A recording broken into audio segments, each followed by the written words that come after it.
বর্ষার পর শরতে এসে যৌবনে ফিরেছে রাজশাহীর পদ্মা নদী। এখন স্বরূপে ফিরে এসেছে এ নদী। শ্রাবণ ভাদ্র পেরিয়ে মধ্য আশ্বিনে এসে এখন যৌবনা প্রমত্তা পদ্মা। শরতের শুভ্র মেঘ আর সূর্যের লুকোচুরিতে স্রোতস্বিনী পদ্মায় এখন ঢেউয়ের নাচন। পদ্মার বুকে এখন পালতোলা আর ইঞ্জিন চালিত নৌকার চলাচলে মুগ্ধ করা দৃশ্য। স্রোত আর ঢেউ যেন মনে করিয়ে দিচ্ছে কবি নজরুলের সেই বিখ্যাত গানের সুর, পদ্মার ঢেউ রে।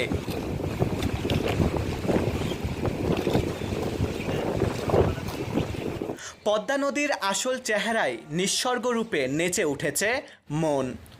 সকাল দুপুর সন্ধ্যায় পদ্মার রূপ দেখতে মানুষ ভিড় জমাচ্ছেন নদী পাড়ের বোলনপুর ঘাট থেকে পঞ্চবটি পর্যন্ত 10 কিলোমিটারের বেশি এলাকা জুড়ে। টাইলসের কারুকাজ করা নদী পাড় ঘিরে এখন বেড়েছে মানুষের আনাগোনা।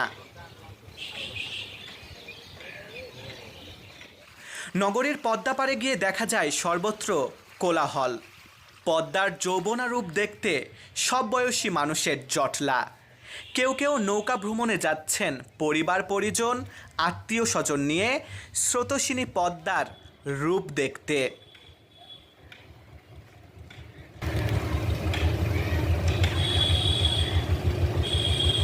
পদ্মা নদীর তীর ঘেঁষে ব্যবসা বাণিজ্যও জমে উঠেছে।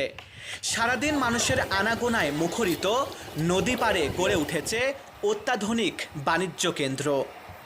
রাজশাহীতে হাতে গোনা কয়েকটি বিনোদন স্পট থাকায় মানুষের পছন্দের তালিকায় সবার ওপরেই থাকে পদ্মার পাড়।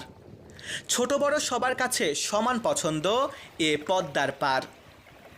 নদীর পাড়ে এমন প্রাকৃতিক সৌন্দর্য দেখে মুগ্ধ হচ্ছেন ভ্রমণ পিপাসুরা।